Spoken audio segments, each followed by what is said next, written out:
మంత్రి Nara Lokesh hot comments చేశారు. Jaganmohan Reddy party hit and run party అంటూ ఎద్దేవా చేశారు.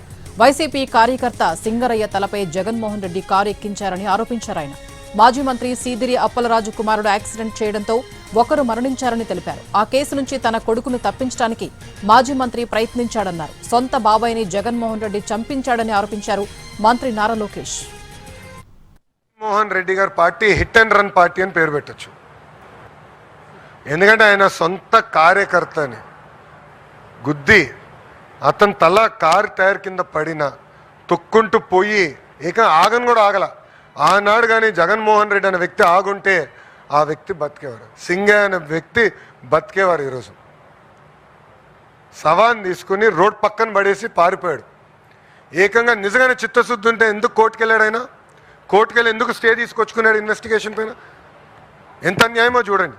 అంతేకాదు, ఈరోజు వాళ్ళ పార్టీకి చెందిన ఒక మాజీ శాసనసభ్యుడు, నేను డాక్టర్ అని గొప్పలు చెప్పుకునే వ్యక్తి, మాజీ మంత్రి వాళ్ళ కొడుకు యాక్సిడెంట్ చేశాడు.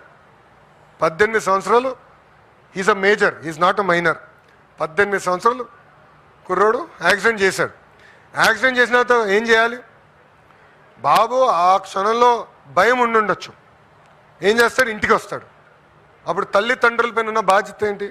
అరే నువ్వు చేసిన తప్పురా, అయిపోయింది, వెళ్దాం పోలీస్ స్టేషన్కి, చలో వెళ్దాం, సరెండర్ చేసి న్యాయపరంగా ఏం చర్యలు తీసుకోవాలో అది తీసుకోండి అని చెప్పాలి. తెలంగాణలో ఇట్లనే ఒక కేంద్ర మంత్రి పైన కొడుకు పైన ఆరోపణలు వస్తే ఆ మంత్రి ఏం చేశాడండి? వాళ్ళ అబ్బాయిని తీసుకెళ్ళి నిలబెట్టాడు. లీగల్ రిక్వెస్ట్ ట్రై చేశాడు. దాని తర్వాత అబ్బాయిని తీసుకెళ్ళి నిలబెట్టాడు. ఇదిగోండి మా అబ్బాయి సరెండర్ అవుతున్నాడు, న్యాయబద్ధంగా మేము పోరాడతాం అని చెప్పారు. అది చేయకుండా ఎంత చులకంగా చెప్తున్నాడని. ఒక వ్యక్తి చనిపోయాడు.